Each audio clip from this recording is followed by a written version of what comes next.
Hi friends, എൻ്റെ ലൈഫിൻ്റെ മറ്റൊരു വീഡിയോയിലേക്ക് എല്ലാവർക്കും സ്വാഗതം. ഇന്ന് ഞാൻ വന്നിട്ടുള്ളത് കുക്കിംഗ് വീഡിയോ ആയിട്ടല്ല, ഒരു ക്ലീനിങ് വീഡിയോ ആയിട്ടാണ് വന്നിട്ടുള്ളത്. അപ്പോൾ ഇന്ന് ഞാൻ പറയുന്നത് ആലുവ എങ്ങനെ നമുക്ക് നല്ല ക്ലീനായിട്ട് വെക്കാം, അതെന്നും പുതുപുത്തനായി തോന്നാൻ നമ്മൾ ക്ലീൻ ചെയ്യുമ്പോൾ എന്തൊക്കെല്ലാം കാര്യങ്ങൾ ശ്രദ്ധിക്കണം എന്നീ കാര്യങ്ങളാണ് ഞാൻ ഈ വീഡിയോയിൽ ഉൾപ്പെടുത്തിയിട്ടുള്ളത്. അപ്പോൾ നമുക്ക് വീഡിയോയിലേക്ക് പോയാലോ. ഞാൻ ഉപയോഗിക്കുന്ന എൻ്റെ ആലുവ അടുപ്പ് കേട്ടോ. അപ്പം ഞാൻ ഇതിൽ വെറും ചോറും കഞ്ഞി തന്നെ വെക്കാറുള്ളൂ, അല്ലാത്ത ഇതാണ്. അപ്പം അതുകൊണ്ട് നമ്മൾ ചോറൊക്കെ തളിച്ച് ചിന്തിയിട്ടുള്ളതുണ്ട്. പിന്നെ ഇങ്ങനെ കുറച്ച് കഴിഞ്ഞ കരി പുറത്തേക്ക് വന്നതൊക്കെ ഉണ്ട്. പിന്നെ ഇത് കാണുന്നത്, അപ്പോൾ ഈ ഒരു അടുപ്പാണ് നമുക്കിപ്പോൾ ക്ലീൻ ചെയ്ത് കാണിച്ചു തരുന്നത് നിങ്ങൾക്ക്. അപ്പോൾ അതിനുവേണ്ടി നമുക്ക് ആദ്യം ഇതൊക്കെ ഇതൊക്കെ മാറ്റിയെടുക്കാം. ഇതിന് ഈ തടഞ്ഞു വെക്കണതാണിത്, പുക അപ്പുറത്തേക്ക് പോകാൻ വേണ്ടി തടഞ്ഞു വെക്കുന്നതാണ്, അത് മാറ്റി വെക്കാം.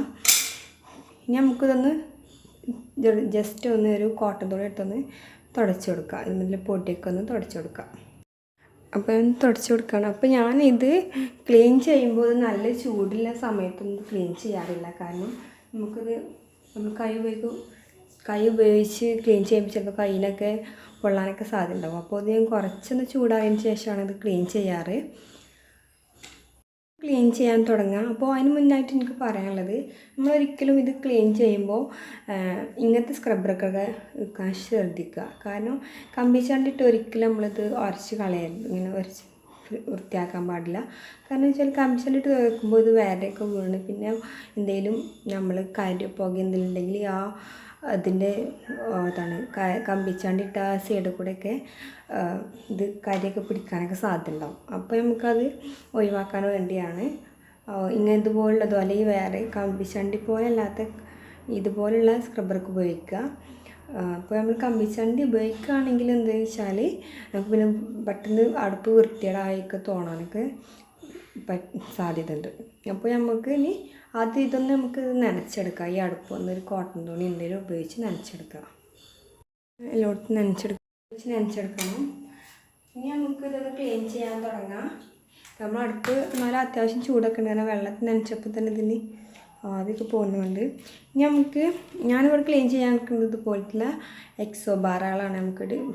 നമ്മൾ പ്ലേറ്റ് കഴുകണ ഡിഷിനാണ് യൂസ് ചെയ്യുന്നത്. അപ്പോൾ ഇത് ഞാൻ കുറച്ച് ഇതിൽ ഇങ്ങനെ ആക്കിയതിന് ശേഷം നന്നായിട്ട് പ്രസ് ചെയ്ത് വരച്ച് കൊടുക്കുകയാണ് ചെയ്യുന്നത്. ഇത് നമുക്ക് ഇതൊക്കെ നല്ല സൈഡിൽ കൂടെ ഇങ്ങനെ നന്നായിട്ട് പ്രസ് ചെയ്ത് വരച്ചെടുക്കാം. ഞാൻ കുറച്ച് വെള്ളമൊക്കെ ഇങ്ങനെ നനച്ചൊക്കെ അല്ലെങ്കിൽ പെട്ടെന്ന് ഉണങ്ങി പോകില്ല നമ്മൾ ചൂടുള്ളതുകൊണ്ട്. അപ്പോൾ അങ്ങനെ കുറച്ച് ഇടയ്ക്കിങ്ങനെ നനച്ച് കൊടുക്കുക കേട്ടോ. ഇതുപോലെ നന്നായിട്ട് എല്ലായിടത്തും വൃത്തിയാക്കി എടുക്കുക.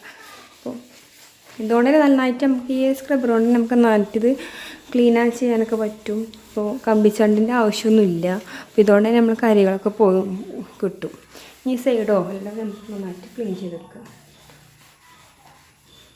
നന്നായിട്ട് പ്രസ് ചെയ്ത് കണ്ടെന്നിങ്ങനെ വരച്ചെടുത്താൽ മതി. വരച്ചിട്ടുണ്ട് കേട്ടോ.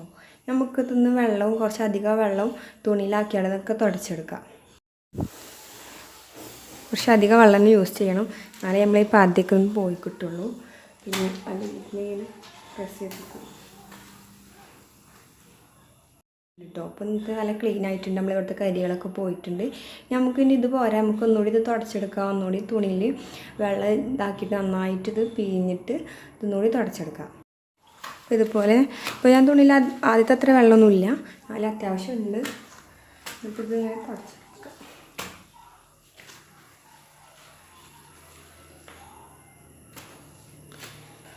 എനിക്ക് മെയിനായിട്ട് പറയാനുള്ളത്, നമ്മളൊരിക്കലും കമ്പിച്ചണ്ടി ഉപയോഗിച്ചുകൊണ്ട് വരയ്ക്കരുതെന്നുള്ളൂ. പക്ഷേ ആ പെട്ടെന്ന് വിരവ് കൊണ്ടുകൊണ്ട് ആ വിരവുള്ളിൽ കൂടിയൊക്കെ നമ്മൾ കരിയൊക്കെ പിടിക്കും, അത്രേ ഉള്ളൂ.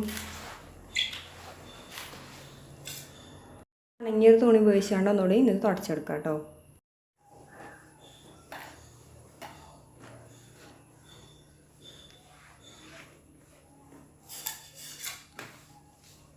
പിന്നെ ഉണങ്ങിയ തുണിയാണ് അടിച്ചെടുത്തിട്ടുണ്ട് കണ്ടോ. അപ്പോൾ ഈ ഒരു അടുപ്പിലാണ് അധികം കുക്ക് ചെയ്യാറ്. ഇപ്പോൾ കണ്ടില്ല, നമ്മുടെ അടുപ്പ് നല്ല ഫ്രഷായി നല്ല ക്ലീനായി വന്നിട്ടുണ്ട്, കണ്ടില്ലേ. അപ്പോൾ അതുപോലത്തെ കറികളൊക്കെ പോയിട്ടുണ്ട്. പിന്നെന്താ നമ്മൾ ശ്രദ്ധിക്കേണ്ടതെന്ന് വെച്ചാൽ സാബൂനിട്ടും സോപ്പില്ല നമ്മൾ തിരുമ്പണ അലക്കണേ സാബൂനിട്ടും സോപ്പിട്ടൊന്നും ഇത് ഒരിക്കലും ക്ലീൻ ചെയ്യരുത് കേട്ടോ. കാരണം ഇതിൽ പാടുകളുണ്ടാവും ആ സാബൂനിലൊക്കെ. അപ്പോൾ ഇങ്ങനത്തെ ഡിഷ് വാഷോ അങ്ങനത്തെ ഉപയോഗിക്കാൻ പ്രത്യേകിച്ച് ശ്രദ്ധിക്കുക. അപ്പോൾ അതെനിക്ക് പറ്റിയൊരു ഞാൻ പരീക്ഷിച്ച് നോക്കിയിട്ടുണ്ട്. ഞാൻ ആദ്യമൊക്കെ സാബൂനിട്ടായിരുന്നു ഇത് ക്ലീൻ ചെയ്തിരുന്നത്. അപ്പോൾ ഭയങ്കര ഇങ്ങനെ ഒരു പാടുകളൊക്കെ എന്നെ കാണാൻ എല്ലായിടത്തും. അപ്പോൾ അതിപ്പോൾ പിന്നെ ഞാനിത് യൂസ് ചെയ്തപ്പോഴാണ് എനിക്ക് മാറ്റം കണ്ടത്. അപ്പോൾ നമ്മൾ അത് പ്രത്യേകം ശ്രദ്ധിക്കുക.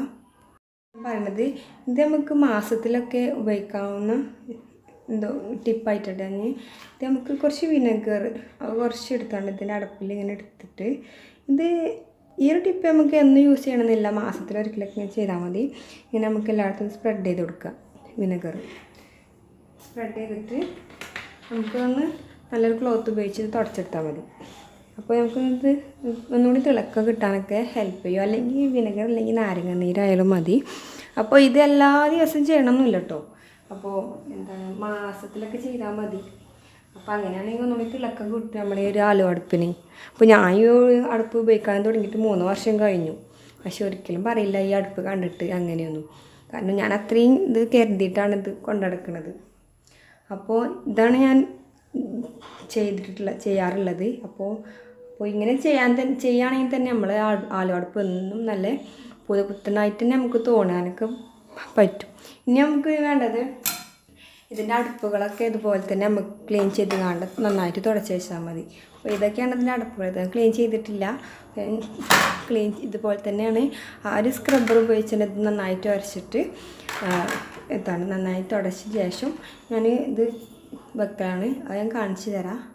അടുപ്പുകളൊക്കെ നന്നായിട്ട് ക്ലീൻ ചെയ്ത് കണ്ട് തുടച്ച് വെച്ചിട്ടുണ്ട് കേട്ടോ. അപ്പോൾ നമ്മൾ അടുപ്പ് ക്ലീനിങ്ങോടെ കഴിഞ്ഞിട്ടുണ്ട്.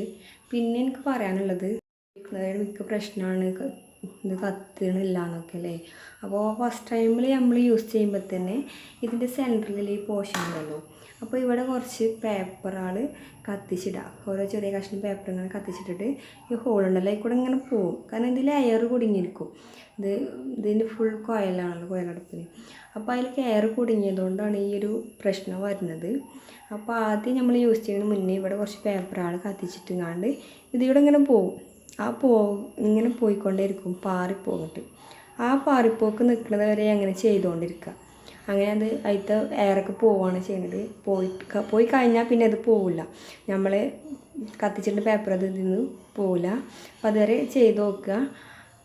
അതായിരിക്കും മിക്കവാറും പ്രശ്നം. ഇപ്പോൾ ഞാനങ്ങനെ ചെയ്തത്. അപ്പോൾ എൻ്റെ അടുപ്പൊക്കെ ഇപ്പോൾ നന്നായിട്ട് കത്തണമൊക്കെ ഉണ്ട്. ഇതിലെല്ലാം പ്രശ്നമൊന്നുമില്ല. അതിൽ തന്നെയാണ് ഞാൻ കുക്കൊക്കെ ചെയ്യാറ്. അപ്പോൾ എല്ലാവർക്കും ഈ ഒരു ടിപ്പ് എല്ലാവർക്കും ഉപകാരപ്പെട്ടെന്ന് വിചാരിക്കുന്നു. അപ്പോൾ എല്ലാവർക്കും ഇത് ഇഷ്ടപ്പെട്ടിട്ടുണ്ടെങ്കിൽ ലൈക്ക് ചെയ്യുക, ഷെയർ ചെയ്യുക, അപ്പോൾ തന്നെ സബ്സ്ക്രൈബ് ചെയ്യാനും മറക്കരുത്.